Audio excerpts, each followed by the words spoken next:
ఒక సంవత్సరం 6 నెలల పాటుగా అక్కడ నివాసం చేస్తూ అక్కడ పరిచర్య చేస్తున్నట్టు మనకు తెలుస్తుంది వాక్యం చదివితే.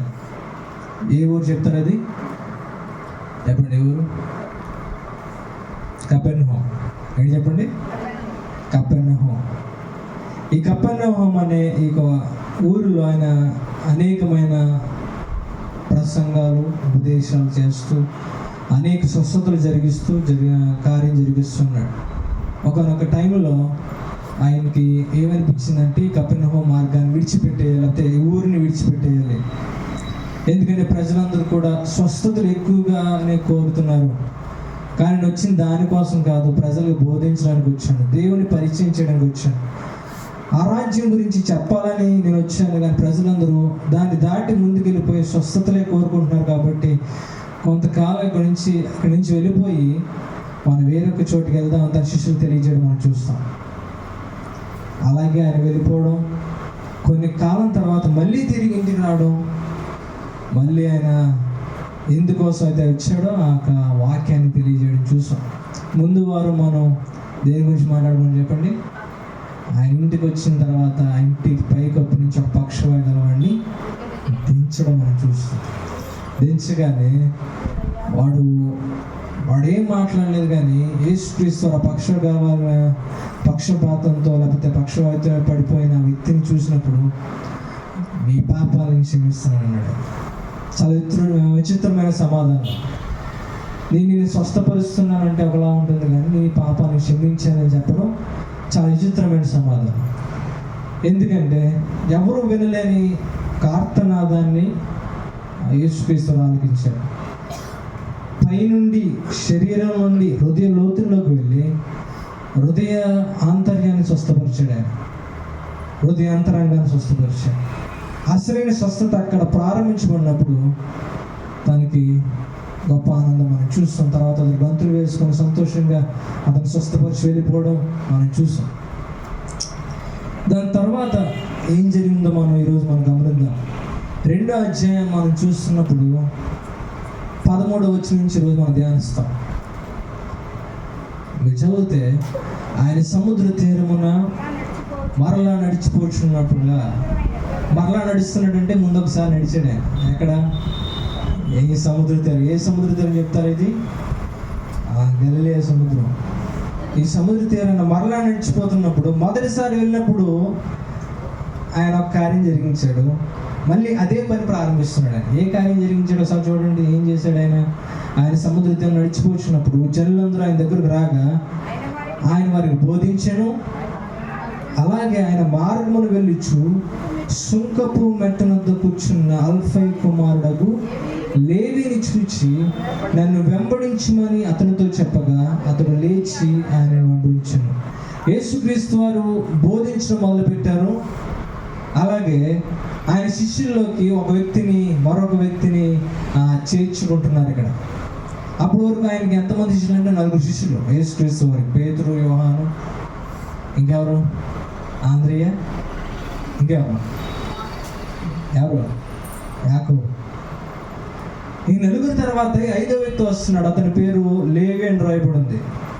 ఇక్కడ మనం ఈ లేవి తర్వాత అతని పేరు మత్తయి అని కూడా మనం చూస్తాం. కానీ ఇంట్లోకి వెళ్ళే ముందుగా ఈ యొక్క సంఘటన లేకపోతే ఈ యొక్క చరిత్రలో మనం చూసేటప్పుడు, ఈ సంఘటన మనం గమనించేటప్పుడు ఆ విషయాన్ని అర్థం చేసుకోవాలి. ఈరోజు మనం ఏం చేస్తామంటే ఈ యొక్క లేవి యొక్క జీవితంలో జరుగుతున్న కార్యాల్లో యేసుక్రీస్తు ఒక అద్భుతమైన సత్యాన్ని మనం తెలియజేయాలనుకున్నాడు. ఎందుకని ఈ విషయాన్ని రాశాడు? ఈ లేవి సంపూర్ణంగా తన జీవితాన్ని మార్చుకుని ప్రభు వైపు తిరగడం చూస్తాం. నూతన వ్యక్తిగా మారిపోవడం మనం చూస్తాం. నూతన జీవితాన్ని లేవికి ఇవ్వడం మనం చూస్తాం. మీరు వాట్సాప్లో చూసినప్పుడు ఈరోజు ఆ ప్రసంగ అంశం ఏమి పెట్టామంటే నూతన జీవితాన్ని పెట్టాం. కానీ ఇంకా వివరంగా చెప్పాలంటే ఈరోజు నూతన జీవితం యొక్క ప్రాముఖ్యత ఏంటి? నూతన జీవితాన్ని దేవుడు ఇస్తానని చెప్తున్నప్పుడు, ఒక వ్యక్తి జీవితాన్ని నూతనంగా మారుస్తాడు అని చెప్తున్నప్పుడు, ఆయన యాకోబుని పిలుచుకున్నాడు, పేతురుని పిలుచుకున్నాడు, ఆంధ్రని పిలుచుకున్నాడు, వారి జీవితాన్ని సంపూర్ణంగా మార్చాడు ఆయన. అలాగే మన జీవితాలు కూడా మారుస్తానన్నాడు. ఆయన మాటలు మనం చూస్తే మన జీవితాన్ని ఎంత అద్భుతంగా మారుస్తానన్నాడంటే ఆయన 2 కొరింథీయుల్లో మనం చూస్తున్నప్పుడు 2 కొరింథీయులు రాసిన పత్రిక 5:17 2 కొరింథీయులు రాసిన పత్రిక 5:17 చదివితే ప్రేమ రాయబడి చూడండి ఒకసారి. కాగా ఎవడైనను క్రీస్తు యందున్నెడల వాడు నూతన సృష్టి, ఇదిగో పాతవి గతించును, ఇదిగో క్రొత్తవి ఆయన. చాలా విచిత్రమైన మాట ఇది. నూతన జీవితం అని చెప్తున్నప్పుడు ఆయన అంటున్నాడు పాతవంతా గతించిపోతుంది, సమస్తం ఏమవుతుంది, నూతనం అవుతుంది. ఈరోజు మనం నూతన జీవితం అంటే ఏంటో అర్థం చేసుకోవాలి. ఎందుకంటే చాలామంది మేము నిజంగా క్రైస్తవులు అయ్యాం, లేకపోతే నూతన సృష్టిగా మార్చబడ్డాం అని అనుకుంటున్నారు, కానీ అదేంటో సరిగ్గా తెలియక మనం మోసపోతున్నాం, మనం మోసం చేసుకుంటున్నాం. నూతన సృష్టిగా మారడం అంటే ఏంటి? నూతన వ్యక్తిగా మారడం అంటే ఏంటి? దొంగతనం చేసుకున్నవాడు దొంగతనం ఆపేయడం అని నూతనంగా మారడం అంటే, మారు మనసు చదవడం అంటే. లేకపోతే అబద్ధాలు ఆడేవాడు అబద్ధాలు మానేసి ఇంక నిజాలు చెప్పడం అని నూతనంగా మారడం అంటే. లేకపోతే ఎప్పటి వరకు కుటుంబంలో కోపంతో తన భార్యను కొడుతూ త్రాగుడుతో వ్యసనాలతో జీవించేవాడు మారిపోయి వచ్చేసి మంచివాడి అన్ని అలవాట్లు మానేసి కూర్చోవడమా మారు మనసు అంటే? నూతన సృష్టిగా మారడం అంటే ఏంటి? ఈరోజు మనకు అర్థం కావాలి. నూతన సృష్టి ఆయన ఎందుకు ఆ పదం మాట్లాడుతున్నాడు? నూతన సృష్టి అంటే ఏంటి? మరొక చోట అంటున్నాడు ఎఫెసీయులకు రాసిన పత్రిక 4 ఎఫెసీయులకు రాసిన పత్రిక 175 పేజీలో ఎఫెసీయులకు 4:23 చూస్తారు. 23-24 మీ చిత్త వృత్తి యందు నూతన పరచబడిన వారే, కొత్తగా మార్చబడిన నీతియు యథార్థమైన భక్తి గలవారే దేవుని పోలికగా సృష్టింపబడిన నవీన స్వభావం, కొత్త స్వభావాన్ని ధరించుకోండి. ఏంటి కొత్త స్వభావం? ఏంటి నూతన స్వభావం? ఎందుకు ఈ మాట ఎక్కువ యూజ్ చేస్తున్నాడు? మళ్ళీ నూతనంగా తయారు చేస్తున్నాడు. మళ్ళీ ఏదో పాత దాన్ని ఉతికి ఆరాయలేదు ఆయన.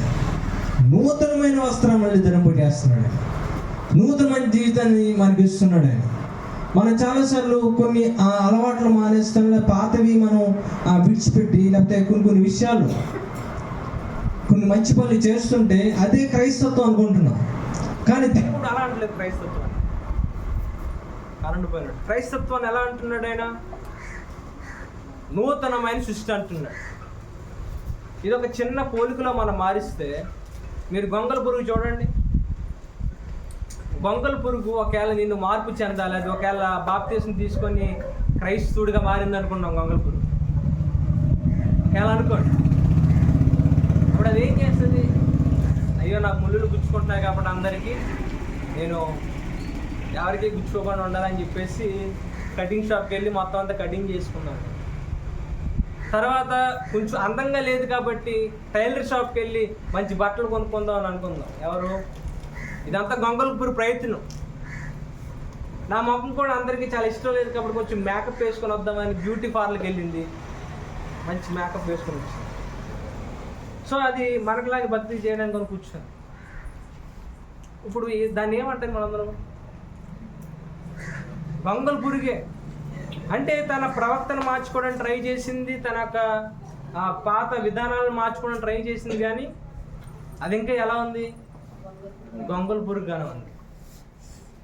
కానీ నూతన జీవితం అంటే మొత్తం పాత జీవితం అంతా గతించిపోవడం అని బైబిల్ చెప్తుంది. మొత్తం పాత అంతా గతించిపోవడం, ఇంకా అది మరొకటి ఉండడానికి వీల్లేదు. అది చేతకాల చిలుక మారినప్పుడు అది వేరొక సృష్టి, నూతన సృష్టి, క్రొత్త సృష్టి. క్రైస్తవుడు కూడా అలా మారాలి. ఏదో కొద్దిగా మనము అబద్ధాలు మానేసి పక్కనున్న వారి మీద కోపాలు తగ్గించుకు, లేకపోతే ఇది చేస్తూ అది చేస్తూ అవన్నీ జరుగుతూ ఉంటాయి. కానీ అది అసలైన మార్పు కాదు. నూతన వ్యక్తులుగా మారాలి. నూతన స్వభావం మారాలి. అదే ఈరోజు మనం చూస్తాం. ఆయన చాలా వివరంగా నూతన వ్యక్తిగా మారడం అంటే ఏంటో చాలా అద్భుతంగా తెలియజేస్తున్నాడు మార్కు సువార్తలో. ఆయన ఎక్కడి నుంచి ప్రారంభిస్తున్నాడంటే మనం లోకంలో ఉన్నప్పటి నుంచి కూడా, మనం ఆయన ఎరగకుండా ఉన్నప్పటి నుంచి కూడా ఎలాగో ఒక నూతన సృష్టిగా మారాం. మనం నూతన సృష్టిగా మారితే మన పరిస్థితి ఎలా ఉంటుంది? ఈరోజు మనం మార్కు సువార్తలను చూస్తాం. ఆయన గలిలియా ప్రాంతం సముద్ర తీరం నడుచుకుంటూ వెళ్తున్నప్పుడు లేవి అనే ఒక సుంకాన్ని వసూలు చేసే వ్యక్తి కనబడుతున్నాడు. మీకు సుంకం అంటే ఏంటిదో చెప్తారా? పన్ను వసూలు చేయడం. పన్ను వసూలు చేసేవాడు ఉన్నాడు. మన బైబిల్ గ్రంథంలో చూస్తే పన్ను వసూలు చేసేవాళ్ళు వీరిని నీచంగా చూసేవారు అన్నమాట. వీరు నీతి లేని పని చేస్తున్నారు అన్నట్టుగా అక్కడ ఉన్న సమాజం చూసేది. ఎందుకంటే యూదులందరూ కూడా, యూదా జాతి వారందరూ కూడా రోమా సామ్రాజ్యం కింద ఉన్నప్పుడు ఎక్కువగా వారు అణిచివేయబడ్డం, వారు త్రొక్కివేయబడ్డం, వారిని కిందకి వారిని బాధించేది ఎక్కువగా ఉన్న వాటిల్లో ఒక విషయం ఏంటంటే పన్ను కట్టడంలో వారు ఎక్కువగా బాధించబడేవారు. ఎవరు? ఈ యూదులు అనేవారు, చిన్న జాతి వారు. పన్నుల చేత ఎక్కువగా వారు చేసే పనుల మీద ఎక్కువ పనులు పడ్డాయి, ఇంటి మీద పన్ను పడ్డేది, వ్యాపారాల మీద పన్నులు పడేవి, భయంకరమైన పనులు, చాలా కొద్ది కాదు. అందుకే యూదులైన వారిలోంచి ఎవరైనా సరే బయటికి వెళ్ళిపోయి ఈ పన్నులు వసూలు చేసేటప్పుడు ఏం చేస్తారంటే ఒక పాట పెడతారు అన్నమాట. గవర్నమెంట్ పాట పెడతారు. ఎవరైతే నెగ్గుతారో వాళ్ళు ఏం చేయాలి?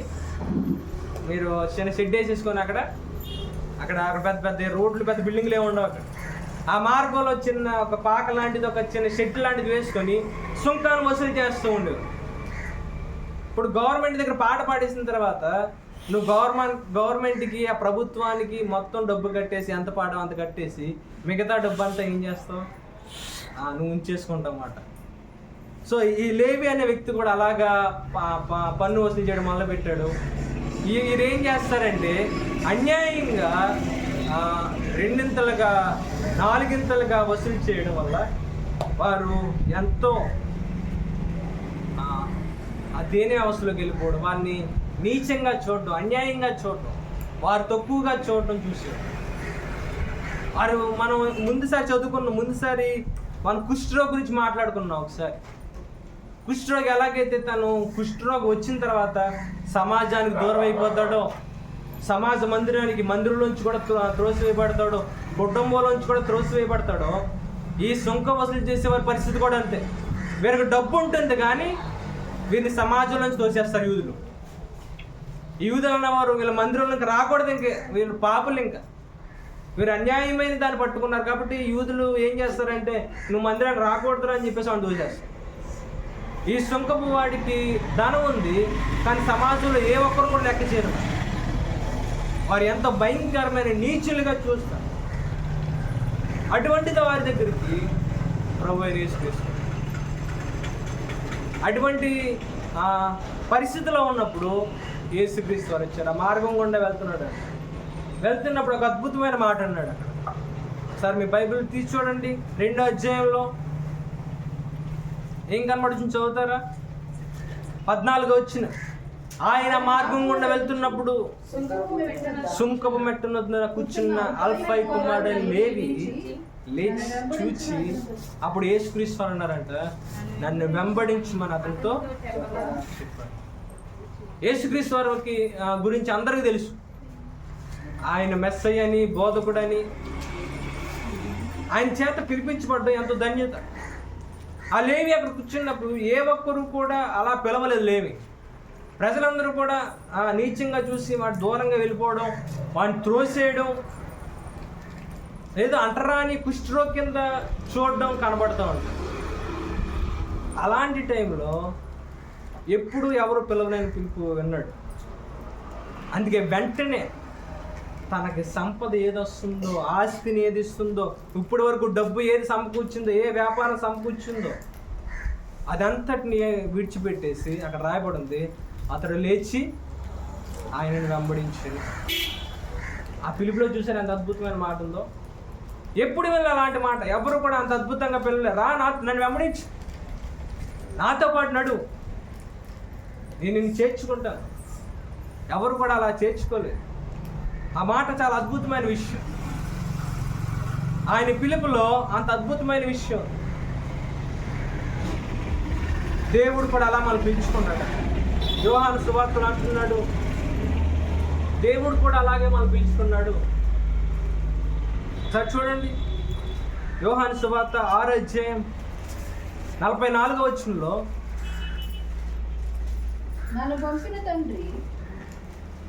నన్ను పంపిన తండ్రి వానిని ఆకర్షించితే గాని ఎవడును నా ఎద్దుకు రాలేడు. అంచెదినమున నేను ఆయన లేపుతాను. ఒకడు దేవుడు ఆకర్షిస్తే కానీ, ఒకడు దేవుడు పిలిస్తే కానీ, ఒకడు దేవుడు రమ్మంటే కానీ ఏ ఒక్కడు కూడా. ఈరోజు మనం కూడా రావడానికి కారణం ఏంటంటే ఆయన పిలుపు. ఏంటి చెప్పండి? పిలుపు. నూతన సృష్టిగా ఒక వ్యక్తి మారేటప్పుడు, లేకపోతే నూతనంగా మార్పించబడేటప్పుడు ప్రతి ఒక్కరికి కూడా పిలుపు వస్తుంది. మొదట పిలుపు లేకుండా ఏ ఒక్కడు కూడా నూతన సృష్టిగా మార్చబడలేడు. పిలవకుండా ఎవడు రాలేడు. అదే మన మొదటి పాయింట్. చెప్పండి, నూతన సృష్టిగా మార్చబడుతున్నప్పుడు ప్రతి ఒక్కరికి దేవుడు పిలుపు ఇచ్చాడు. రండి భారం మోసిన సమస్యలారా రండి. ఆ పిలుపు ఎంతమంది వినొస్తున్నారో చెప్పండి. రండి అనే పిలుపు ఎంతమందిని దర్శించింది? మిమ్మల్ని పిలవడానికి నేను వచ్చాను. మిమ్మల్ని పిలవడానికి మొదటి పేతురులు అంటున్నాడు ఆయన. మొదటి పేతురు 2వ అధ్యాయం 9వ వచనం తీస్తే, మొదటి పేతురు 2వ అధ్యాయం 9వ వచనం, అయితే మీరు చీకట్లో ఉండి ఆశ్చర్యమైన తన వెలుగులోనికి మిమ్మును పిలిచిన వాని గుణాతిశయములను ప్రచురం చేయ నిమిత్తము ఏర్పరచబడిన వంశము, యాజక సమూహం, రాజైన యాజక సమూహం, పరిశుద్ధ జనము, దేవుని స్తోత్ర ప్రజలై.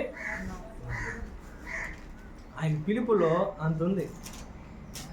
ఆయన మనల్ని ఎప్పుడో ఈ భూమి పునాది ముందే మళ్ళీ ఏర్పాటు చేసుకొని మనం పిలుచుకున్నాడు. నూతన ప్రజలుగా, లేకపోతే యాజక సమూహంగా ఆయన గుణాతిశయాలు ప్రచురించడం మనం పిలుచుకున్నాడు. ప్రతి ఒక్కరు కూడా పిలుపు ఉంది. రండి అని పిలుస్తున్నాడు అంటే ఆయన. ఎఫెసీ 4లో ఆయన మాట్లాడుతూ అంటున్నాడు. ఎఫెసీ 4:4 175, ఎఫెసీ 4:4, శరీరం ఒక్కటే ఆత్మ ఒక్కటే, ఆ ప్రకారమే మీ పిలుపు విషయమై ఒక్కటే నిరీక్షణ ఎందుంట పిలువబడుతుంది. మనం విషయం అర్థం చేసుకోవాలి. ప్రతి ఒక్కరూ పిలుపుతో వచ్చాం. ఇక్కడ లేవి కూడా ఒక పిలుపుతో వచ్చాడు. ఏ పిలుపో చెప్తారా? ఏమని పిలిచాడు లేవిని? లేవి నన్ను వెంబడించు. ప్రతి ఒక్కరూ పిలుపుతో వచ్చాం. ప్రతి ఒక్కరు కూడా పిలుపు ఉంది. ఆయన గుణాతిశయాలు ప్రచురం చేయడానికి, ఆయన సమూహంలో ఉండడానికి లేవిని పిలిచినట్టుగా దేవుడు ప్రతి ఒక్కరిని పిలిచాడు. ఆ పిలుపు లేవి విన్నాడు. అప్పుడు లేవి మనసులో ఏమనిపిస్తుంది చెప్పండి? కుష్ఠరోగిని దేవుడు పట్టుకున్నప్పుడు కుష్ఠరోగి మనసులో ఏమనిపించింది చెప్పండి? కుష్ఠరోగి అద్భుతమైన మాట్లాడాడు, అయ్యా నన్ను స్వస్థపరచడానికి ఇష్టమేనా అని అడిగాడు. ఎవరైనా సరే ప్రభు నన్ను స్వస్థపరచడానికి కాళ్ళ మీద పడుకోవచ్చు, కానీ అలా అడగలేదు. నన్ను స్వస్థపరచడానికి నాకు ఇష్టమేనా? ఎప్పుడైతే ఒక వ్యక్తి పిలుపు ఉన్నప్పుడు, ఎప్పుడైతే దేవుడు పిలుచుకున్నాడో తర్వాత ఏమొస్తుంది తెలుసా? తన లోపల పరిశోధన మొదలవుతుంది. ఏం మొదలవుతుంది చెప్పండి? యేసుక్రీస్తు వారు పిలిపిన తర్వాత లేవీకి పరిశోధన మొదలైంది. మనకు కనబడదు కానీ చాలా విషయాల్లో వేరొక చాలా వివరంగా రాస్తూ వచ్చారు. అక్కడ కుష్ఠరోగి హృదయాన్ని పరిశోధించుకోవడం మనం చూస్తాం. లేకపోతే జక్కేని చూడండి, జక్కే తన జీవితాన్ని మార్చుకున్నట్టుగా మనం చూస్తాం. నేను మొత్తం వదిలేస్తాను, నేను ఎవరి దగ్గర అయితే అన్యాయంగా డబ్బు తీసుకున్నానో దాన్ని తిరిగి 2 అంతలుగా 4 అంతలుగా తిరిగి ఇచ్చేస్తానంటాడు. అంటే ఎప్పుడైతే పిలుపు వచ్చిందో నీ హృదయంలో ఏమొస్తుంది? ఆ పరిశోధన రావాలి. మనం యేసుక్రీస్తుని నమ్ముకున్నా అనే పిలుపు వచ్చినప్పుడు, యేసుక్రీస్తుని నమ్మాను లేకపోతే యేసుక్రీస్తుని నమ్మండి అనే పిలుపు వచ్చినప్పుడు ఏదో వచ్చేసంగా వచ్చేయడం కాదు. నూతన సృష్టిగా మార్చబడ్డామంటే హృదయంలో నీ యొక్క జీవితాన్ని పరిశోధించుకుంటే నువ్వు నూతన సృష్టిగా మార్చుకోవాలి. ఏ విషయం ద్వారా దేవుని అయ్యా నువ్వు కార్యం చేస్తామని వచ్చాను, లేకపోతే మేలు చేస్తామని వచ్చాను, నా జీవితాన్ని బాగు చేస్తామని వచ్చాను, ఏ చేత నేను రావచ్చు. ఆ పై నుండి పక్షవాయు గలవాడు కూడా అలాగే వచ్చాడు. దేనికోసం వచ్చాడు? ఆయన స్వస్థత కోసం వచ్చాడు. తన కాలు చేతులు తిరిగి పనిచేయాలని, తిరిగి నడవాలని, తిరిగి తన పని తాను చేసుకోవాలనే ఆశతో స్వస్థత కోసం వచ్చాడు. కానీ యేసుక్రీస్తు వారు చూడగానే, యేసుక్రీస్తు వారి దగ్గర రాగానే ఆ కుష్ఠరోగి ఆయన చూసినప్పుడు, యేసుక్రీస్తు వారిని చూసినప్పుడు ఆయన గురించి విన్న మాటలు అతను గుర్తొచ్చాయి. తన మనస్సు తన్ని శోధిస్తుంది, చెప్తున్నమాట, ఇదిగో నువ్వు దేవుని ఎదుటి నిలబడ్డావు, దేవుని కుమారుడి ఎదుటి నిలబడ్డావు. అప్పుడు దేవుడు ఆ హృదయాన్ని చూశాడు, నీ పాపాలు క్షమించబడ్డాయని చెప్పాడు. ఎప్పుడైనా పిలుపు తర్వాత మీరు దేవుని పిలిచినప్పుడు, దేవుని వాక్యం విన్నప్పుడు మిమ్మల్ని మీరు పరిశోధించుకోవాలి ఖచ్చితంగా. అలా పరిశోధించుకోకపోతే నూతన సృష్టిగా మీరు మార్చబడలేరు. నూతన జీవితాన్ని మనం చూడలేం. ఒక క్రొత్త నూతనమైన మనిషిగా మనం మారలేం. పేతురు దేవుడు పిలిచాడు, పేతురు దగ్గర కూడా దేవుడు వెళ్ళాడు. ఒకరోజు పేతురు అన్నాడు, అయ్యా నేను చేపలు పట్టడానికి వెళ్ళాను, ఒక్క చేప కూడా నాకు దొరకలేదు. చాలా విచిత్రంగా ఉంటుంది ఆ మాట. అప్పుడు పేతురు దగ్గరికి వెళ్ళిన తర్వాత దేవుడు అన్నాడు, పేతురు నువ్వు రాత్రి అంతా చేపలు పట్టలేదు కాబట్టి ఇంకో విషయం చెప్తాను, మళ్ళీ పద, ఈసారి నేను వస్తాను. ప్రభు ఇదేంటని, నువ్వు వచ్చినా మనం వెళ్ళినా ఒకటే, ఎందుకంటే నేను రాత్రి అంతా పడ్డాను, మొత్తం అంతా వెతికాను, ఒక్క చేప కూడా లేదు, నువ్వు వస్తే ఏంటి అన్న విధంగా ఆలోచించాడు. కానీ ఆయన చెప్పినట్టు చేసి లోపలికి వెళ్ళాడు. లోపలికి వెళ్ళిన తర్వాత ఆయన వలవేయి అన్నాడు, వలవేశాడు, విస్తారమైన చేపలు పట్టుకున్నాడు. విస్తారమైన తోడుతూ ఆ వల లాగుతుంటే చేపలు విస్తారంగా వస్తున్నాయి. ఎంత లాగినా మాత్రం వల రావట్లేదు. ఎందుకంటే చేప తీసుకోలేకపోతున్నాడు, ఎందుకంటే అంత విస్తారంగా పడ్డాయి చేపలు. ఆ పక్కన వాళ్ళు పిలిచాడు, దూరంగా ఉన్నప్పుడు పిలిచాడు, రండి నా నావంతా నిండిపోయింది చేపలతో, రండి మీరు కూడా పట్టుకోండి అంటే అందరూ వచ్చి పట్టుకున్నారు. అప్పుడు పేతురు అద్భుతమైన మాట అన్నాడు. ఏమన్నాడు సార్? ప్రభు ఎంత గొప్ప దేవుడు అయ్యి అంత అద్భుతం చేశాను అనలేదని. ప్రభు నేను ఇప్పుడు ఇన్ని చేపలు పడ్డాయి కాబట్టి ప్రతి ఒక్కరు కూడా చేపల కూరని వండబెట్టేస్తాం, చేపల కూర వండేసి అందరికి భోజనాలు పెట్టేస్తా అని కూడా అనలే. పేతురు అద్భుతంగా ఆయన మాట అన్నాడు. ఏమన్నా తెలుసా? ఆయన పాదాల దగ్గర పడిపోయి నేను పాపిని అన్నాడు. ఏమన్నా చెప్పండి, నేను పాపి. అక్కడ జరిగిన సందర్భం చాలా విచిత్రం. తాను పాపిని అని తెలుసుకున్నాడు.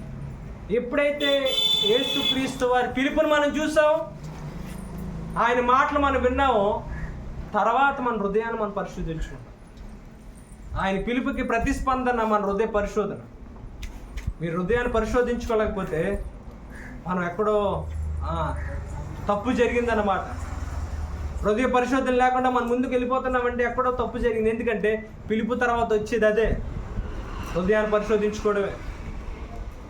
రోమిలు రాసిన పత్రిక 7వ అధ్యాయం, దేవుడు ఎవరిని దర్శించినా సరే అయ్యే మాటలు. 7వ అధ్యాయం 24వ వచనం, 7వ అధ్యాయం 24వ వచనం. ఇది పౌలు మాట్లాడుతున్నాడు, గొప్ప భక్తుడు.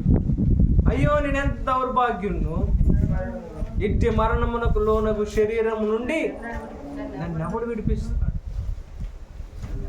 తన హృదయంలో నుంచి, ఆ పరిశోధనలో నుంచి, ఆవేదనలో నుంచి వస్తున్నమాట.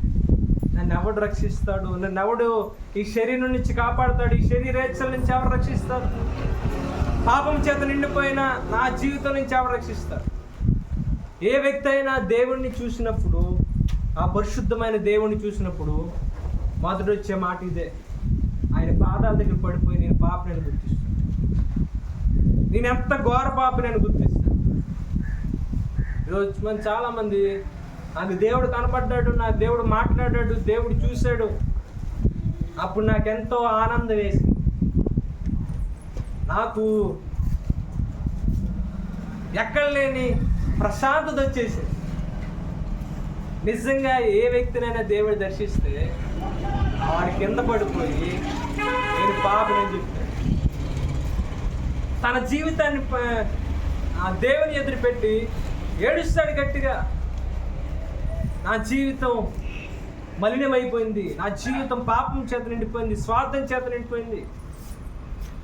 అటువంటి సందర్భం మన జీవితాల్లో లేకపోతే మన నిజంగా దేవుణ్ణి తెలుసుకోలేదా? నిజంగా దేవుని మనం కలుసుకోలేదు. నిజంగా నీ హృదయాన్ని పరిశోధించకపోతే, పిలుపు తర్వాత పరిశోధన లేకపోతే, పిలుపు తర్వాత నీ హృదయ పరిశోధన లేకపోతే నువ్వు నూతన సృష్టిగా మారడానికి ఎంతో దూరంగా ఉన్నావు. ఇంకా ఈరోజు గమనించండి, మీరు చివరిసారి ఎప్పుడు హృదయాన్ని పరిశోధించుకున్నారు? చివరిసారిగా బ్యాంక్ అకౌంట్ ఎప్పుడు పరిశీలన చేసుకున్నాం?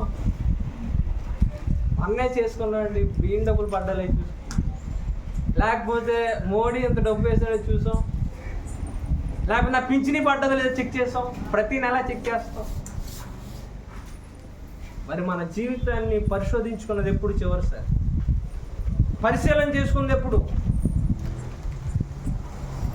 తర్వాత చూడండి, పరిశోధించుకున్న తర్వాత, పరిశీలన చేసుకున్న తర్వాత ఏం చదువు తర్వాత చూద్దామా? మార్క్స్ సువార్త 2వ అధ్యాయంలోకి వచ్చేద్దాం. యేసుక్రీస్తు లేవిని పిలిచాడు. లేవి వెంటనే తన జీవితం ఏంటో తెలిసింది, తన స్థితి ఏంటో అర్థం చేసుకున్నాడు. అప్పుడు తనకి దేవుడు ఎంత గొప్ప రక్షణ ఇచ్చాడో, ఎంత జాలి చూపించాడో, ఆయన ఎంత గొప్పవాడు అర్థమైంది. అప్పుడు వెంటనే తనకు దొరికిన రక్షణ బట్టి గొప్ప సంబరం చేయడం మొదలుపెట్టాడు, విందు చేయడం మొదలుపెట్టాడు. చూస్తారు అక్కడ 15వ వచనంలో, అతని ఇంట ఆయన భోజనమునకు కూర్చుండగా అనేక మంది సుంకరులు, అనేక మంది పాపులు అక్కడ ఉన్నారంట. సుంకరులను, పాపులు అనేకులను యేసుతోనూ ఆయన శిష్యుతో కూడా కూర్చుండిరి. ఇట్టి వారు అనేకులుండిరి. ఏం చేస్తారంట? వారు ఆయన్ను వెంబడించేవారే. ఇంటికి వెళ్ళిపోయి లేవి తనకున్నది అంతా తీసుకొచ్చి గొప్ప విందు చేయించాడు. అనేక మంది ఉన్నారు అక్కడ, అందరికీ భోజనాలు పెట్టాడు, గొప్ప విందు చేస్తున్నాడు. అక్కడ ఆనందం, తను గొప్ప రక్షణ పొందుకున్నాడని ఆనందం వచ్చి, సంతోషం వచ్చి మొత్తం అందరిని పిలుచుకుని వచ్చాడు. అందరికీ భోజనం పెడతాడు. అందరూ కూర్చున్నారు, అందరూ భోజనం చేస్తున్నారు. దూరాన ఎప్పుడు కూడా యేసుక్రీస్తుని ఎప్పుడు పట్టుకుందామా, ఎప్పుడు ఆయన తప్పులు వెతుక్కుందామా అని చెప్పేసి ఉంటారు. చూసారు పక్కన గ్యాంగ్ పరిసయ్యులు, వాళ్ళు అక్కడ ఉన్నారంట. పక్కనే వాళ్ళు కూడా, వాళ్ళు ఒక ప్రశ్న వేస్తున్నారు. చూడండి వాళ్ళు ఏమంటున్నారు అక్కడ. పరిసయ్యుల్లో ఉన్న శాస్త్రులు ఆయన సుంకరులతోనూ పాపులతోనూ భుజించుట చూసి ఆయన సుంకరులతోనూ పాపులతోనూ కలిసి భోజనం చేయించున్నాడని ఆయన శిష్యులను అడుగ్గా, ఈ పరిసయ్యులు, సుంకరులు, పరిసయ్యుల్లో శాస్త్రులైన వారు వారిని ఎలా పిలుస్తున్నారు? పాపులని పిలుస్తున్నారు. ఏమని పిలుస్తున్నారు చెప్పండి? వారు పాపులని ఎందుకు పిలిచారు తెలుసా? వాళ్ళు ఎలా తీర్పు తీర్చారు పాపులని? వారు ఏమన్నారంటే, ఈయన ఎందుకని సుంకరులతోనూ, అంటే ఈ పన్ను వసూలు చేసే వారితోనూ, అలాగే పాపులతోనూ. పాపులు ఎవరున్నారు అక్కడ? వీరు ఎలా పాపులను తీర్చారు అంటే, ఈ పరిసయ్యులు ఏం చేశారంటే, దేవునికి తమ ప్రత్యేకపరుచుకొని, దేవుడి మాట, వీరు వాక్యాన్ని చదివిన తర్వాత, దేవుని మాటలు ఆలకించిన తర్వాత వీరు ఒకటి అనుకున్నారు. ఏమనుకున్నారంటే, మనం ప్రత్యేకపరుచుకోవాలి. పిలుపు తర్వాత, పరిశోధించుకున్న తర్వాత నెక్స్ట్ వచ్చేది ఏంటి తెలుసా? ప్రత్యేకపరచుకోవడం. ఏంటి చెప్పండి? ప్రత్యేకపరచుకోవడం. కానీ ఇక్కడ ఒక చిన్న పొరపాటు చేశారు. ప్రత్యేకపరచుకోవాలి తర్వాత ఒక ప్రత్యేకత, ఒక వేరుబాటు రావాలి.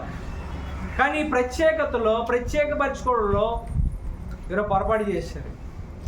వీళ్ళు ఎలా ప్రత్యేకపరుచుకున్నారంటే, మేము దేవుని వాక్యం మాకు బాగా తెలుసు, వీళ్ళెవరికి దేవుని వాక్యం తెలుసు, మేము దేవుని వాక్యం బాగా వెంబడిస్తాం, వీళ్ళు ఎవరు కూడా వెంబడించారు.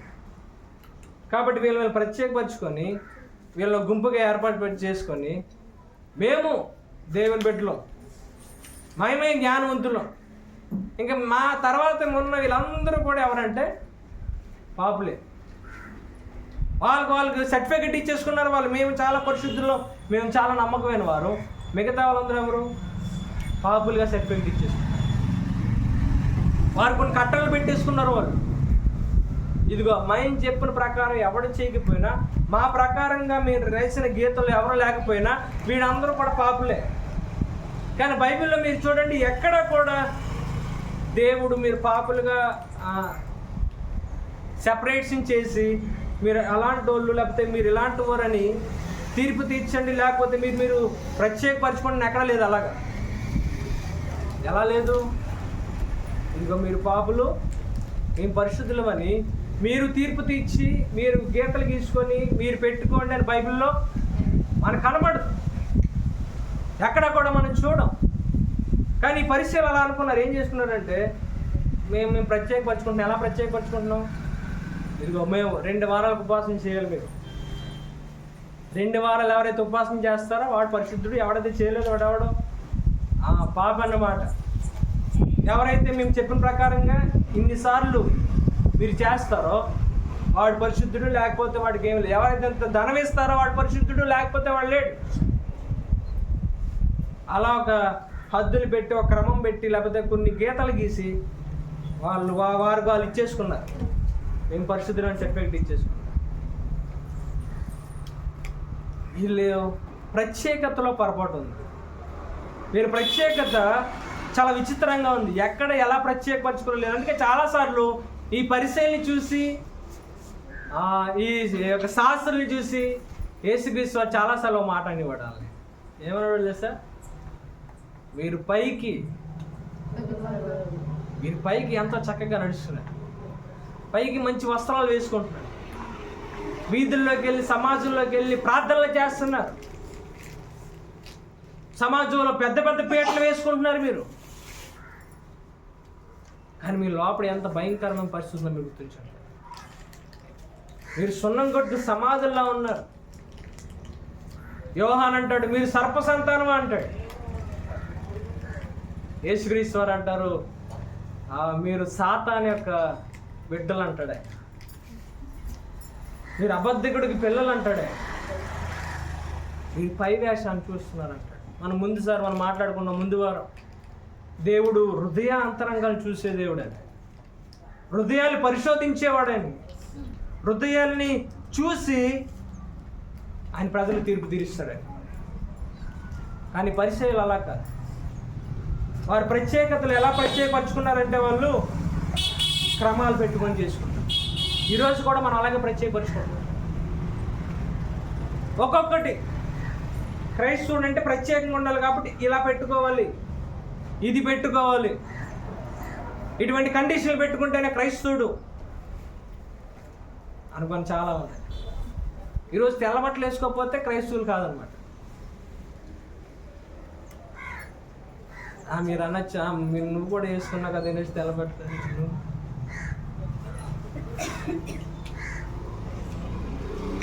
అలాగైతే మీరు ముందు వారిని వేసుకున్న సత్యం చూడాలి.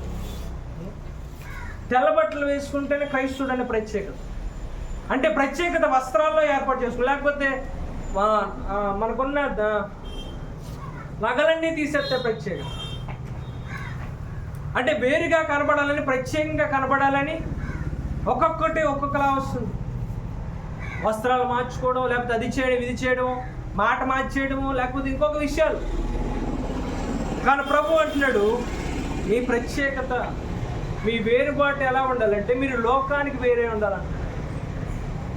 మీరు పై విషయాల్లో వేరుబాటు కాదు మీకు కావాల్సింది. ఈ పరిశీలన అక్కడే తప్పు చేశారు. ప్రత్యేకత అంటే వస్త్రాలు మార్చుకుంటే ప్రత్యేకత వస్తుందని, లేకపోతే ఉపవాసాలు చేస్తే ఏదో ప్రత్యేకత వస్తుందని, లేకపోతే ఇన్ని వారాల పాటు మేము వస్తే మేము పరిశుద్ధులం అనుకున్నారు. కానీ దేవుడు వెంటనే వాళ్ళకి అద్భుతమైన మాట చెప్పాడు. చదవండి ఏమన్నాడు ఆయన? ఇదిగో వైద్యుడు పాపులకే కానీ ఏమన్నాడు ఆయన? పాపులకే కానీ ఆరోగ్యవంతుడికి అంతేనా? 17 వచ్చిన యేసు ఆ మాట విని వారు చెప్పిన మాట ఆలకించట్టున్నాడు ఆయన. రోగులకే కానీ ఆరోగ్యం గల వారికి వైద్యుడు అక్కరలేదు, నేను పాపులు పిలవనొచ్చిందని కానీ నీతిమంతులు పిలవరాలేదు. ఎందుకయ్యా ఆయన పాపులతో భోజనం చేస్తున్నాడు? ఎందుకయ్యా పాపులతో కూర్చుంటున్నాడు? ప్రత్యేకపరచుకోలేదు అయినా, ప్రత్యేకంగా జీవించాలి కదా, ప్రత్యేకత ఉండాలి కదా. పిలుపు తర్వాత పరిశోధన వస్తే పరిశోధన హృదయాన్ని మార్చుకున్న తర్వాత ప్రత్యేకంగా వీళ్ళకి దూరంగా కూర్చోవాలి కదా మనం. ప్రభు అంటున్నాడు అది కాదు బాబు ప్రత్యేకత అంటే. ప్రత్యేకత అంటే అది కాదు. ఇదిగో మీరు చూడండి, వైద్యుడు ఎవరికి బాగా అవసరం? ఎవరికి అవసరం? పాపులకే కదా బాగా అవసరం. పాపులకే కదా వైద్యుడు అవసరం. మీరు చూడండి, మీరు హాస్పిటల్కి వెళ్తారు. ఎవరు వెళ్తారు హాస్పిటల్కి? మీరు సరదాగా ఈరోజు హాస్పిటల్కి వెళ్తే బాగుంటుంది అని వెళ్తారా మీరు? ఈరోజు చాలా హ్యాపీగా ఉన్నాను, సంతోషంగా ఉన్నాను, కొంచెం బాగా జీతం వచ్చింది కాబట్టి హాస్పిటల్కి వెళ్ళి వచ్చేస్తాను, సరదాగా వెళ్ళి వచ్చేస్తారా? ఎవరు వెళ్ళరు అలాగే. ఒక నర్స్ అందంట, చాలామంది పాప అప్పుడే కొత్తగా జాయిన్ అయింది, అనారోగ్యంతో అందరూ వచ్చేస్తా ఉంటే ఎందుకు అందరూ అలా వచ్చేస్తున్నారు, ఇంటికి వెళ్ళి ఉండొచ్చు కదా అన్నట డాక్టర్. మాటికి వచ్చేలా ఇంటి దగ్గర ఉండొచ్చు కదా అందరు. వైద్యుడి దగ్గరికి ఈ రోగులు రాకపోతే ఇంక వైద్యుడు ఎందుకు? వైద్యుడే రోగుల్ని ఆహ్వానించలేకపోతే, వైద్యుడే అనారోగ్యంతోనూ అస్వస్థతతోనూ ఉన్న వారిని వైద్యుడే పిలవకపోతే ఇంకా వైద్యుడు ఎందుకు? అసలు యేసుక్రీస్తు తర్వాత డైలాగ్ ఏమైంది తెలుసా? ఇదిగో ఇప్పుడు మీరు చదవారు కదా, వైద్యుడికే రోగులకే కానీ ఆరోగ్యం గల వారికి వైద్యుడు అవసరం లేదు. తర్వాత ఏమన్నా దేవుడు నెక్స్ట్ మీ ఇంటికి వస్తానన్నారు. ఏమన్నా ఆయన నెక్స్ట్ మీ ఇంటికి వస్తానన్నారు, కానీ అనలేదు ఆయన. ఎందుకు మాట అనాలి? ఇక్కడున్న పాపులందరికంటే మీరు పెద్ద పాపం, మీరు పెద్ద అనారోగ్యులు. మీరు ఇక్కడున్న అనారోగ్యంతో రోగుల కంటే మీకు అసలైన వ్యాధి ఉంది, నెక్స్ట్ మీ ఇంటికి రావాలి అనాలి. వైద్యుడు అని మాట్లాడుతున్నప్పుడు చాలాసార్లు యేసుక్రీస్తు వారు తను తాను స్వస్థపరిచేవాడు కానీ తర్వాత తాను మనిషి జీవితాన్ని ప్రత్యేకపరిచి, పరిశుద్ధపరిచి, పవిత్రపరిచి ఆయన దగ్గరికి వచ్చే వారిని పరిపూర్ణంగా కడిగి పంపిస్తాడు అని సంబోధిస్తున్నాడు. కింద చూద్దాం, కిందకు వచ్చండి ఏమంటున్నాడు, తర్వాత ఏం జరిగిందో చూద్దాం ఒకసారి. అప్పుడు యోహాను శిష్యుల్లో కొంతమంది వచ్చారు. వాళ్ళు అంటున్నారు, అయ్యా పరిసయ్యులు ఉపవాసం చేస్తున్నారు కానీ మీరు నీ శిష్యులు మాత్రం ఉపవాసం చేయట్లేదు. మనకు తెలిసి యోహాను యేసుక్రీస్తు వారి కంటే ముందు వచ్చాడని, ఆయన మార్గాన్ని సిద్ధపరిచాడని. యోహాను బోధిస్తున్నప్పుడు ఆయనకు కూడా శిష్యులు ఉన్నారు కొంతమంది. యోహాను వెంట కూడా చాలామంది తిరిగారు. అప్పుడు యోహాను తన శిష్యుల్ని వేసుకొని యేసుక్రీస్తు వారి దగ్గరికి వచ్చాడు. యోహాను శిష్యులు వచ్చారు, యోహాను రాలేదు, యోహాను శిష్యులు వచ్చారు. ఆయన శిష్యులు వచ్చి అంటున్నారు, అయ్యా ఇదిగో మేము ఉపవాసం చేస్తున్నాం, పరిచయాలు ఉన్నారు, వాళ్ళు ఉపవాసం చేస్తున్నారు, కానీ మరి నీ శిష్యులు ఎవరు ఉపవాసం చేయట్లేదే. అప్పుడు ఆయన అన్నాడు, చూడండి యేసు అంటున్నాడు, ఆయన పెండ్లి కుమారుడు తమతో ఉన్నంత కాలం కూడా పెండ్లింటి వారు ఉపవాసము చేయదగున, పెండ్లి కుమారుడు తమతో కూడా ఉన్నంత కాలము ఉపవాసము చేయదగదు కదా. పెండ్లి కుమారుడు ఉన్నప్పుడు ఉపవాసం ఎందుకు చేస్తారు? పెండ్లి కుమారుడు వెళ్ళిపోయే కదా ఉపవాసం చేస్తారు. తర్వాత అంటున్నాడు, పెండ్లి కుమారుడు వెళ్ళిపోయే సమయం వస్తుంది, ఆయన వెళ్ళిపోతున్నప్పుడు, లేకపోతే ఆయన వెళ్ళిపోయే దినాలు వస్తాయి, ఆ దినాల్లో వారు ఉపవాసం చేస్తారు.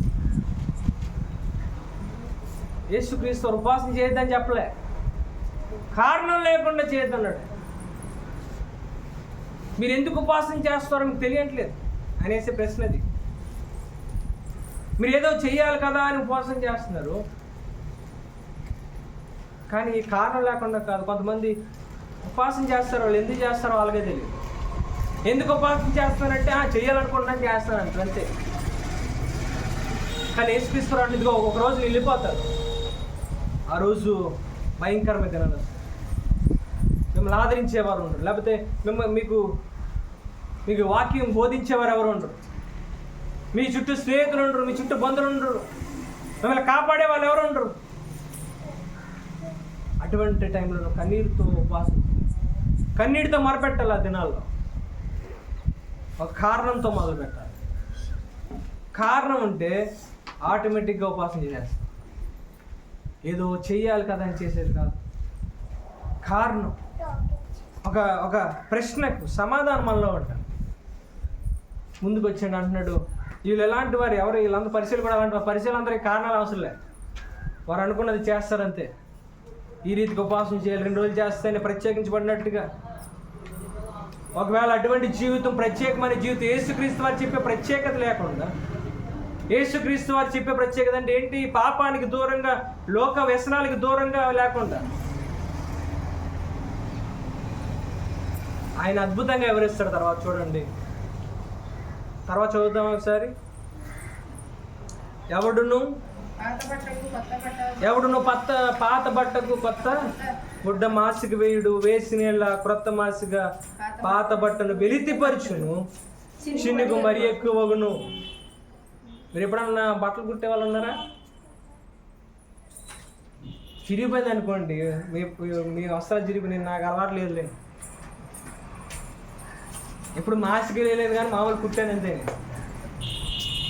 ఒకవేళ పాత వస్త్రానికి, అంటే మీకు బాగా చెప్పాలంటే, మన పాత వస్త్రం అంటే ఏంటి? అనేకసార్లు ఉతికేసిన బట్టలు, వేసుకొని ఉతికేసిన బట్టలు ఏమవుతాయి?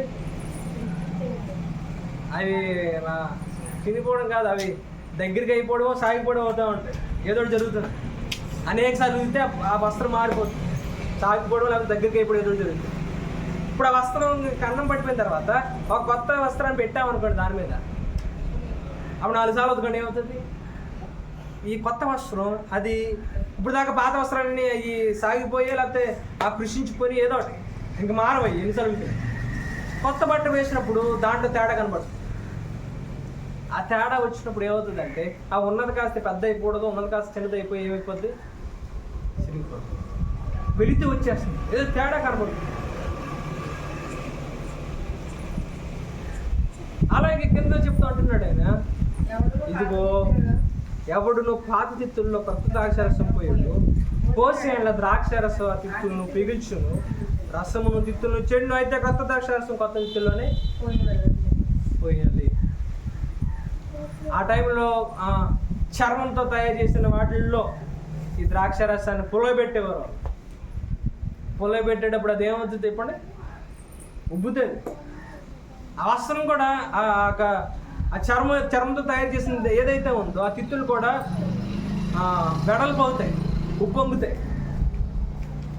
ఎప్పుడైతే ఈ ఒక స్టేజ్కి వచ్చేసిందో ఇంకా ఉప్పడం మానేస్తుంది. అవునా? అవునంటారు కాదంట? నేనే శాస్త్రవేత్త చెప్తున్నానా? ఇప్పుడు మీరు పిండి వేసాడు గుత్త తప్పుదా సాయంకాలానికి? ఇప్పుడు అలాగే పాత ద్రాక్షారసం కూడా అలా ఉబ్బుతుంది. ఒక చర్మంతో తయారు చేసిన అది కూడా సాగుతుంది. కొద్ది కాలం అయిపోయిన తర్వాత ఇంకా అది అలాగ ఉంటుంది.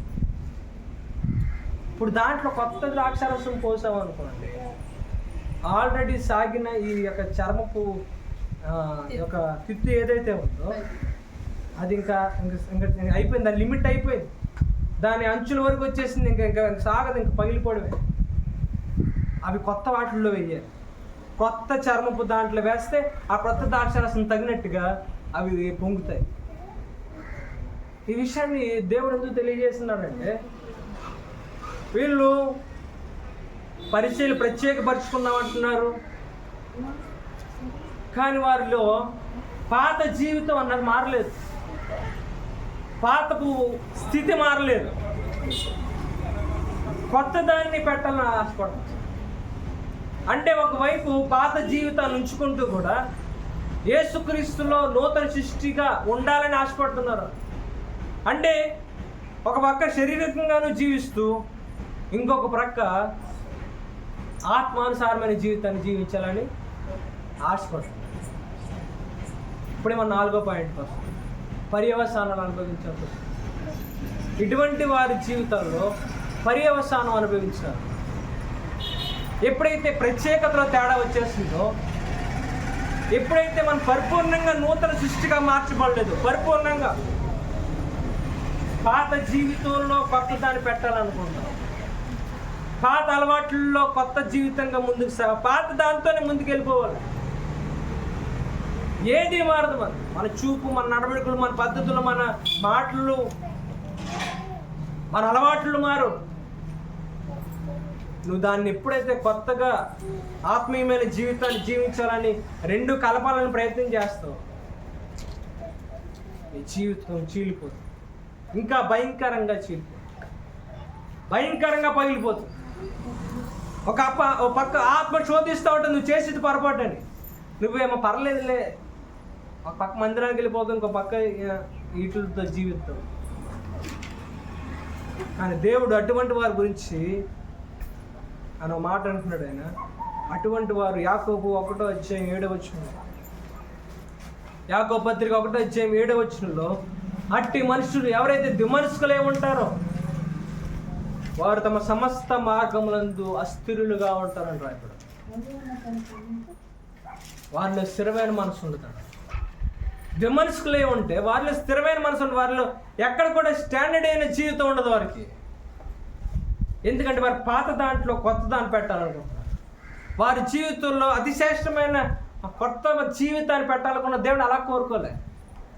మీ హృదయంలో నాకు చోటు ఇవ్వాలి, మీ పాత దానికి చోటు లేదు. నేను హృదయంలో అడుగు పెట్టానంటే ఇంకా పాత జీవితానికి, పాత అలవాట్లకి, పాత వ్యసనాలకి, లోక మాలిన్యానికి ఇంకా చోటు ఉండడానికి వీల్లేదు. అది నిజంగా నూతనంగా మార్చుకోండి. పాతమంతా గతించిపోవాలి, ఇంకా మార్చడం లేవు. మాస్క్ వేయడానికి లేదు, కొంచెం తగ్గిద్దాంలే. అప్పుడైతే 100 అబద్ధాలు ఆడేవాడిని, ఇప్పుడు ఒక 20 ఆడితే సరిపోద్దులే. అప్పుడైతే పెద్ద పెద్ద అబద్ధాలు ఆడాను, కానీ ఇప్పుడు చిన్న చిన్న అబద్ధాలే ఆడతాం. అప్పుడైతే పెద్ద పెద్ద దొంగతనాలు చేసేవాడిని, కానీ ఈసారి కొంచెం చిన్న చిన్న దొంగతనాలే చేస్తాం. అప్పుడైతే పెద్ద పెద్ద మాటలు ఆడేవాడిని, ఇప్పుడు చిన్న చిన్న మాటలు. అదే యాకోబులో 4:4 అంటున్నాడు ఆయన. చూస్తారా ఒకసారి ఎంత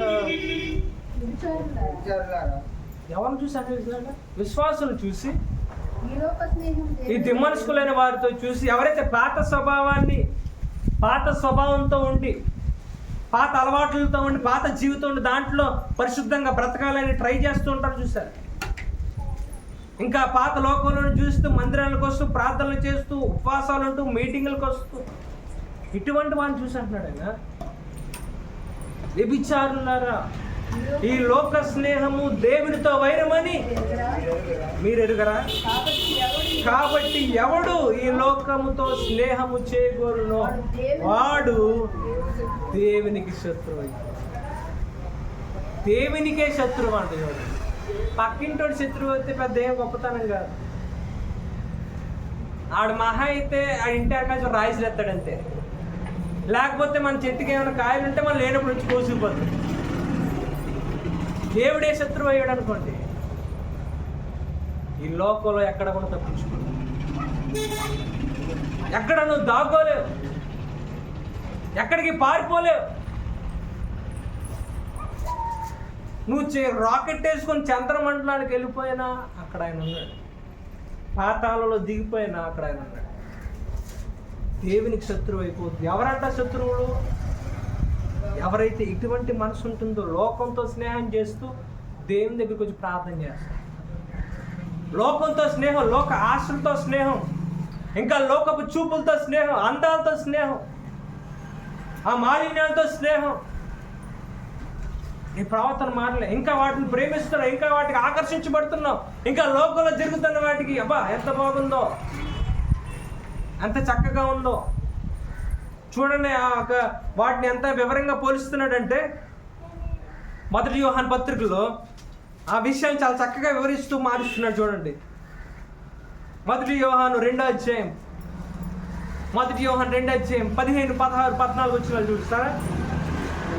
ఈ లోకాన్ని ఎంత అద్భుతంగా చెప్తున్నాడు చూడండి. ఈ లోకమునైనను లోకములో ఉన్న వాటినైనను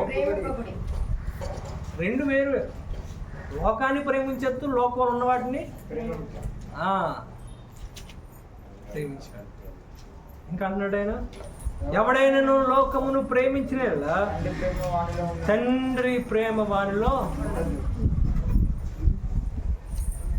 లోకములో ఉన్నదంతయు అనగా శరీరాశ, నేత్రాశ, జీవపు డమ్మము తండ్రి వల్ల పుట్టినవి కాదు, అవి లోక సంబంధమైనవే.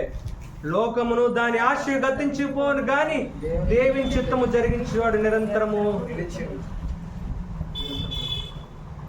ఎంత అద్భుతంగా వివరించాడు చూడండి భక్తుడు. మీకు అర్థం కావాలి, నూతన సృష్టి ఏంటో మీకు అర్థం కావాలని ఈ భక్తుడు ఎంత వివరంగా రాశాడంటే లోకం గురించి మీరు జాగ్రత్త పడాలి. చాలా చక్కగా జాగ్రత్తగా పరిశీలించాలని నేను రాస్తున్నాను. లోకంలో ఉన్నదంటే ఏంటో తెలుసా? లోకంలో ఉంది శరీరాశ ఉంది, శరీర కోరికలు నెరవేర్చే ఆశలు ఉన్నాయి. ఎక్కడ చూసినా శరీరాన్ని ప్రేరేపించే ఉన్నాయి. లోకం దాని వైపుగా నడుస్తూ ఉంది, దాని వైపుగా లోకం పరిగెడతా ఉంది. నువ్వు జాగ్రత్త పడాలి సుమా. శరీరాన్ని ప్రభువులు పడుతున్నాయి, ఉన్నాయి. మీరు ఏది చూసినా ఆ శరీరాన్ని, అలాగే నేత్రాశని. ఇప్పుడు ఏది చూడండి, ఇప్పుడు సబ్బు కావాలన్నా సబ్బుకి ఆడవలసింది ఎవరు? ఒక స్త్రీ. సబ్బుకి సబ్బు చూపిస్తే సరిపోద్ది కదా. హలో ఉన్నారా? సబ్బుకి సబ్బు చూపిస్తుంది. ఎక్కడ చూసినా ఏది చూసినా దేని సంబంధం అవసరం లే. చేపలు పట్టడానికి చూపించడానికన్నా ఇప్పుడు స్త్రీలు అడ్వర్టైజ్మెంట్ చూపిస్తారు. అంటే లోకం శరీరాశను చూపించడానికి, నేత్రాశలో పడుకోవడానికి ప్రజలు లాగు. మీరు జాగ్రత్త పడండి. ఏది చూస్తున్నారో జాగ్రత్త పడండి. ఏది మీ జీవితాల్లో ఉంటుందో జాగ్రత్త పడండి. మీ కన్నులు ఎదుట వాక్యాన్ని ఉంచుకోండి. మీ మెడలో దేవుని వాక్యాన్ని పెట్టుకోండి. మీ హృదయ పలకల మీద దేవుని వాక్యాన్ని రాయండి. లోకం అలాగుండదు. లోకపు అలా ప్రవర్తించదు. లోక భాషలు ఏం చేస్తుందంటే తమ ఇంటిల్లో పెట్టుకుంటుంది మంచిగా, సెల్ ఫోన్లో పెట్టుకుంటుంది మంచిగా. ఎప్పుడు కూడా తన కన్నులను సంతృప్తి పరచుకోవాలనుకుంటుంది. లోక ఆశల వైపు తిరుగుతూ ఉంటుంది. ఆ మాటలకు ఆకర్షించబడుతుంది. ఇప్పుడు చాలాసార్లు లోకంలో చాలా నీతి మాటలు ఉంటూ ఉంటాయి. నేను అటువంటి వాటిని కూడా మనం పెట్టడానికి ఆలోచించారు. కొన్నిసార్లు స్టేటస్లు పెడతా ఉంటారు. కొన్నిసార్లు లోకంలో పరిగే నీతి మాటలు మన స్టేటస్లు పెడతా ఉండి ఎంత చక్కగా మాట్లాడారు అంటాం. అలాంటప్పుడు జాగ్రత్తగా ఉండాలి. ఎందుకు తెలుసా? అవి లోకం పలికిన మాటలు, దేవుడు పెట్టిన మాటలు కాదు. దేవుడు పలికిన మాటలు ఏమాత్రం కూడా కాదు. అందుకే నువ్వు జాగ్రత్తగా ఉండాలి. అవి పెట్టేటప్పుడు నువ్వు జాగ్రత్తగా ఉండాలి. నువ్వు లోకాన్ని తీసుకొచ్చి మన జీవితాలు పెట్టుకున్న, లోకంలో ఉన్న ఆశలు పెట్టుకుంటున్నావు. నిజాన్ని పెట్టుకో. ఎందుకంటే ఇవన్నీ గతించిపోతాయి. లోకమును దాని ఆశయు గతించిపోతాయి. దేవుని చిత్తమే చిరకాలం. నువ్వు మనుషుల్ని చూసి సంతోషిస్తున్నావేమో, లేకపోతే అందాలను చూసి సంతోషిస్తున్నావేమో, అవన్నీ గతించిపోతాయి. లేకపోతే ఈ లోక విచిత్రాల్ని, మాయల్ని చూసి ఆకర్షించబడుతున్నాయేమో, అవన్నీ గతించిపోతాయి. అవన్నీ తిరిగి మట్టిలోకి వెళ్ళిపోతాయి. నూతన సృష్టిగా మార్చబడిన నువ్వు, నూతనంగా ప్రత్యేకపడుతున్న నువ్వు జాగ్రత్త పడాలి. లేకపోతే పర్యవసానాలు ఏంటి తెలుసా? దేవునికి శత్రువు అయిపోతుంది. ప్రకటన గ్రంథంలో అంటున్నాడు ఆయన, ఇదిగో నీ క్రియలు నీకు తెలుసు, నీ క్రియలు నువ్వు ఎరుగుదు, నీ క్రియలు నాకు తెలుసు. నీకు తెలుసు, నాకు తెలుసు, సాతానుకు కూడా తెలుసు. చూడండి ఆయన అంటున్నాడు ప్రకటన గ్రంథం 3వ అధ్యాయం 15-16లో,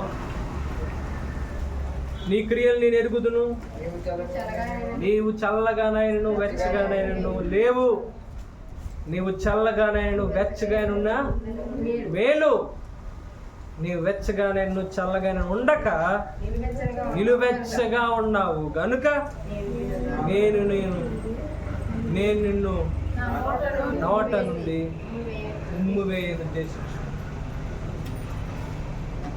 అది మన జీవితం. ఒకవేళ పాపాన్ని ఇచ్చిపెట్టుకోలేని పరిస్థితి మనకి లేకపోతే అని అంటున్నాడు, ఉంటే ఆ పక్కకి వెళ్ళిపో. ఉంటే అలా చల్లగానే ఉండు, లేకపోతే వెచ్చగానే ఉండు. నీకు రెండు కావాలనుకుంటే నీకు ఉమ్ము వేస్తానంటాడు, చీ కొడతాను అంటున్నాడు. ఎందుకు ఇంత దారిద్రమైన జీవితం నీకు అవి ఆకర్షిస్తున్నాయా, ఇవి బతిమాలుతున్నాయా, ఈ లోకం నేను వెంటాడుతుందా, నువ్వు దాన్ని ఇష్టపడుతున్నావా? అది వెళ్ళిపో, నువ్వు ఆ పక్కండు.